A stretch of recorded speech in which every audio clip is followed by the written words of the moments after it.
Welcome back to ActionRation. My name is Mike Bromandos. Today we're going to be taking a look at the merits of the new Ghostbusters movie. Before we get started, I just want to say that this is not a review of Ghostbusters. This is a review of the movie's reviewers. The movie's already been out for about a week, so if you're looking for an actual review, you have literally thousands of timelier options to choose from. Instead, if you're looking for supporting evidence that Ghostbusters 2016 certified fresh score on Rotten Tomatoes is actually certified bullshit, then you've come to the right place. So like I said, Ghostbusters has been out for about a week, and as I am recording this, it is not currently doing that well. It came in second on its opening weekend to the Secret Life of Pets, which is, you know, a kid's movie, so it's pretty stiff competition, but it only managed to pull in $46 million on its opening weekend, which is not even a third of its production cost, which was $144 million.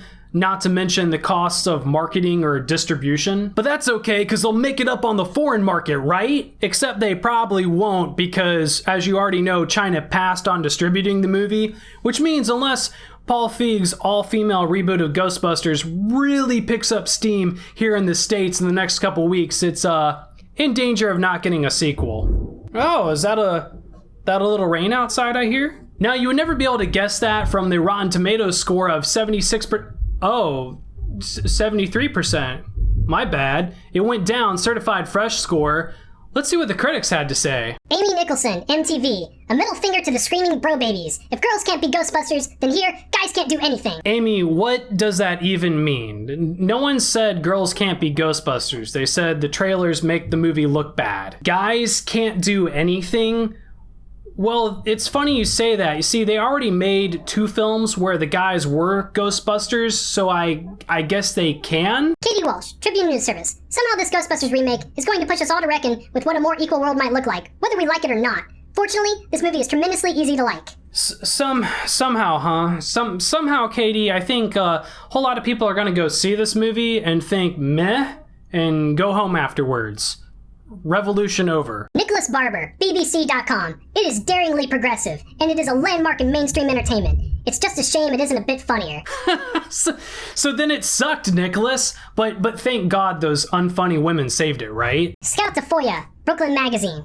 Naturally, the problem with the movie isn't the 4 women ably kicking adversity in the teeth. It's the man behind the camera. See, Paul Feig? This is what you get for trying, man. Peter Travers, Rolling Stone. Angry nerds, take note! The ladies are the best thing about this franchise reboot. Kate McKinnon is a spontaneous eruption of hellfire hilarity. Oh, well, damn. I guess if Peter Travers likes something, I really am just an angry nerd who needs to take note. Take note of how much I hate everything Rolling Stone stands. Sean Burns, Splice Personality. Feig's Girl Power Ghostbusters was forged in a crucible of man-baby cyberbullying, and it wears a chip on its shoulder proudly. Sean, I would argue that the script, the casting, most of the very movie itself was already made by the time the online controversy began because of the trailer. So to say something was forged in the crucible of something that happened after it was already made and not during its production seems kind of retarded. Matthew Turner, Wow247, sticks a cheerful 2 fingers up at the haters and then kicks them in the balls for good measure. Yeah, while you're at it, punch him in the titties too. Wait, what? Sends a clear shot across the bow to those who would object to its very concept and delivers an unexpectedly moving rallying cry for girl empowerment. Confronts its critics head-on with free-willing 2016 girl power. It's good. Take that, haters. A laugh-a-minute, female empowerment fantasy far funnier than the original. Goofy free-floating romp with an anarchic spirit of its own. A fresh set of scares and laughs and a moderate dose of girl power that is unlikely to seem confrontational to anyone beyond the most confirmed basement-dwelling Gamergate troll. Wow, reaching just a little bit there. When did you say? Who wrote this? Oh, Salon.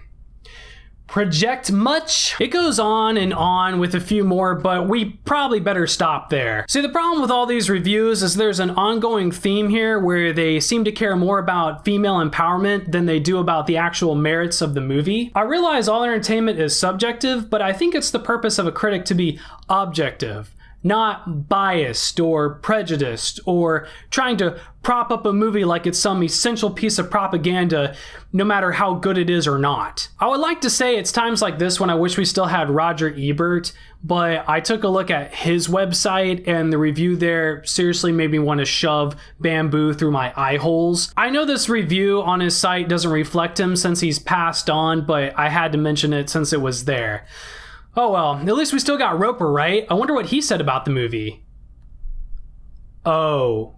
Okay, now let's be fair where fair is due. It would be extremely unfair of me to say that all the positive reviews of Ghostbusters are just social justice warriors or painfully obvious shills. A lot of people, critics and moviegoers alike, seem to be treating Ghostbusters like it's a okay movie with a few laughs leaning more towards mediocrity. This is a mediocre horror comedy that deserves neither high praise nor disparagement. From what I can tell, it seems like some liked it, some didn't, but the overall consensus is that it's not as good as the original and probably won't be as endearing either. Not bad, not great. Like most summer blockbusters, if we're gonna be honest. Leading up to the film's release, one point that a lot of people seem to agree on and still do is that they were really happy with the idea of an all-female reboot, even if they aren't that happy with the movie itself. Let me come out of my corner with all the misogyny my somewhat shortish frame can muster and just say that I think the idea of an all-female reboot to Ghostbusters is a little shallow. Was it a better idea than trying to recapture the chemistry the original had with a new all-male cast? Yeah, probably. But that doesn't really mean it's a good idea, because it's actually just a gimmick, and it's really not even that creative, and it probably only got greenlit because Sony thought this virtue signaling would equal success. Which it didn't, because the movie's trailers look like garbage. You know, there's a real double standard here going on when if the original Ghostbusters had starred all women, the idea of an all-male reboot would just seem laughable. But even if in some other bizarre dimension that actually happened, the movie would still probably seem mediocre because it would still be an over-budgeted, piece of crap, soulless summer blockbuster reboot that's cashing in on nostalgia that everyone would probably go see even if they didn't really want. So what did I think about Ghostbusters 2016 personally?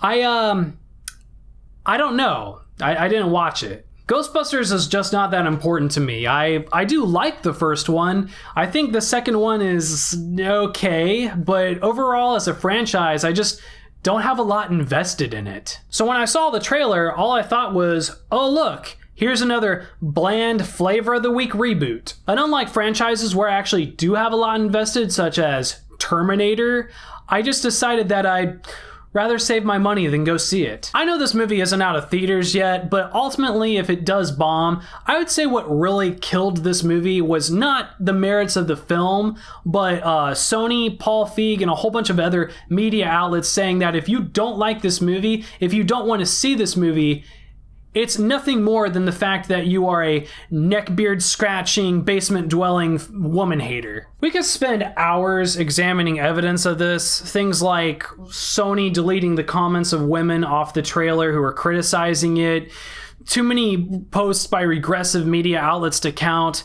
But I think like what sums it up best was the well-documented backlash James Rolfe received when he released his video saying, I just simply don't want to see it. Instead of judging up all that crap, I really just want to instead address a serious flaw, I think, in Hollywood that is really hurting movies, and it's really my point for making this video, and I'm sorry it's taking me this long to get to it. Stop making casting decisions or changing story elements because you think it's going to appeal to more people's demographic or because you think it's progressive to do so. I've got news for you, and I really am loath to use this as an arguing point, but it's 2016. We can go online and take a look at a movie and decide if we want to see it or not. The best way you can ensure that we do go see a movie is by making the best movie that you can with the best people that you can, no matter what their race or gender.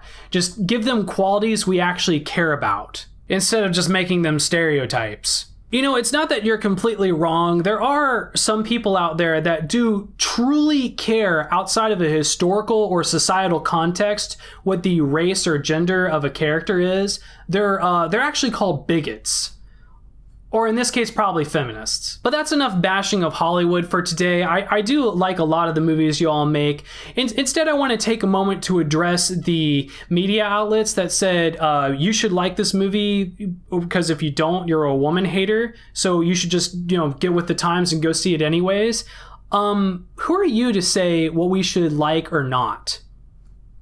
I mean, really. But you know what really puts the old cherry on the bird dropping sundae is Paul Feig said he knew from the very beginning that he couldn't really outshine the original. So why even remake it? This is what I honestly hate about reboots in general. There are a whole lot of movies out there with really fantastic concepts and cult followings that didn't quite hit their mark when they first came out. I don't know, like maybe Highlander comes to mind. Why not remake those movies? It's almost like Ghostbusters 2016 is a $144 million exercise in self-defeat. Kind of like this late in the game Ghostbusters video. I guess I'm done recording now, so it's time to release it on YouTube. Watch it probably get a total of negative 30 views and 60 dislikes. Don't even know how that shit happens.